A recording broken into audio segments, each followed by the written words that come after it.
Hello everybody, Ted Davis here with another album battle for you. Two live albums this time for you, one from 1970, one from 1977. In one corner, Steppenwolf Live, John Kay and Company right here.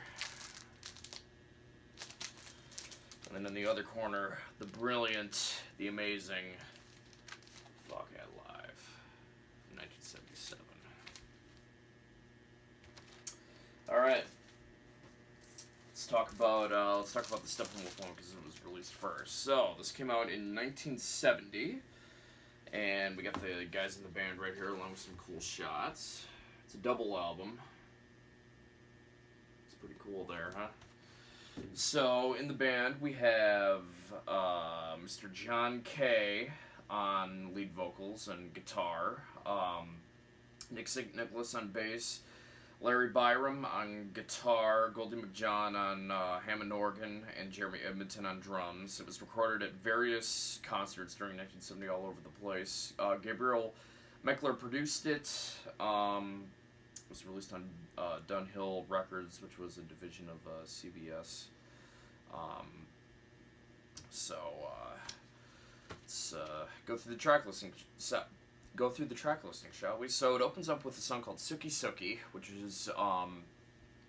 was, I believe, originally off the Steppenwolf's debut album. Great song, great way to open up the album.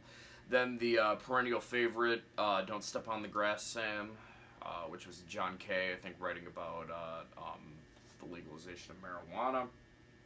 Don't step on the grass, Sam. Sounds very angry in that song. The incredible title track to the Monster album. Great rendition on here. Almost 10 minutes of it. Tighten Up Your Wig, another great tune. Draft Resistor, another good hard rock tune. Power Play is fun. From Here to There Eventually is a really cool tune. Twisted, one of the studio tracks on this album. Good bluesy tune right there. Karina Karina, another studio track. I just think it's really, really great. Great lead guitar solo by Larry Byram. Great version of their classic Magic Carpet Ride. Of course, Born to Be Wild. Really, really good rendition on here. Kind of slowed down just a little bit from the studio version. The Pusher on here is one of the highlights, I think. A great version of the Pusher, and then closing off with Hey Lottie Mama, another studio track, which is great. So overall, a really fine live album. The quality's a little subpar, but if you can get around that, it's a really, really fun live album to listen to from Steppenwolf. And a lot of the songs on here were written by John Kay in protest to the Vietnam War. Kind of funny enough, even though they were coming from Canada. So, great live statement by John Kay and the boys right here. Over in the other corner, Foghat Live. Here's the cover for you.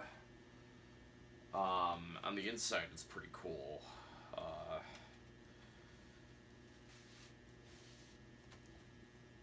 Right there for you, all sorts of shots of the band.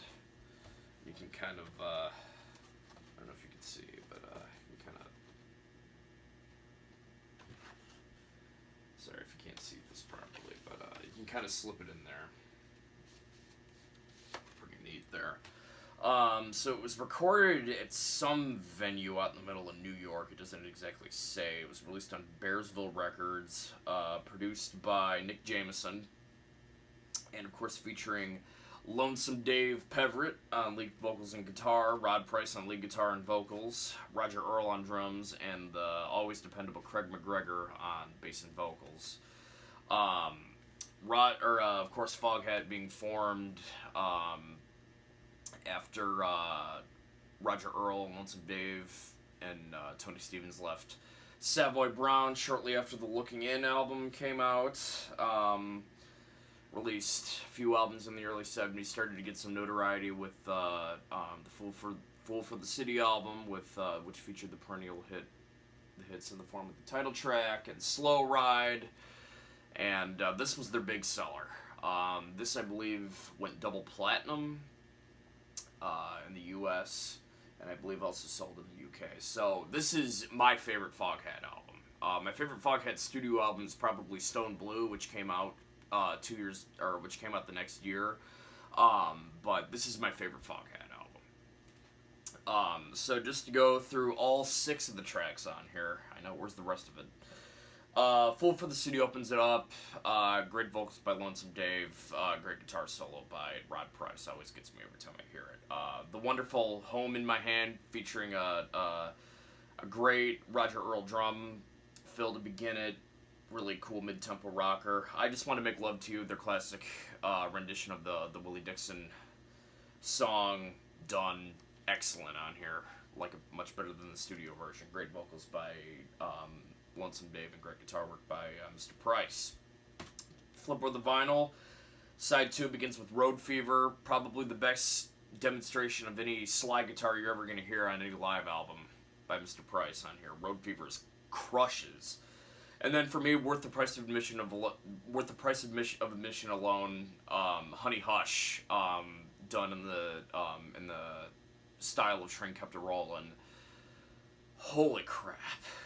Fast, furious, amped up, ironically enough, coming off the album Energized. Boy, is it, they turbocharge it here on this album, folks. And then closing out with their perennial hit, Slow Ride. Done very well on here. So overall, a magnificent live album, one of my favorites of all time. My only criticism is, where the hell is the rest of it? 6 tracks, come on. This could have been a double.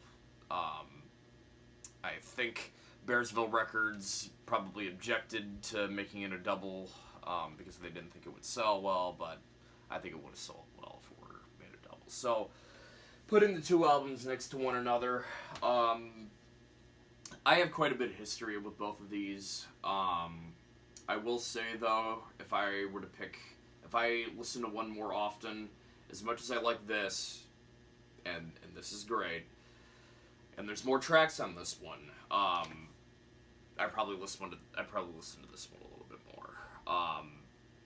For me, when you have Honey Hush and Full for the City, that's pretty. I mean, this is pretty much a perfect live album, except for the fact that it should have been longer.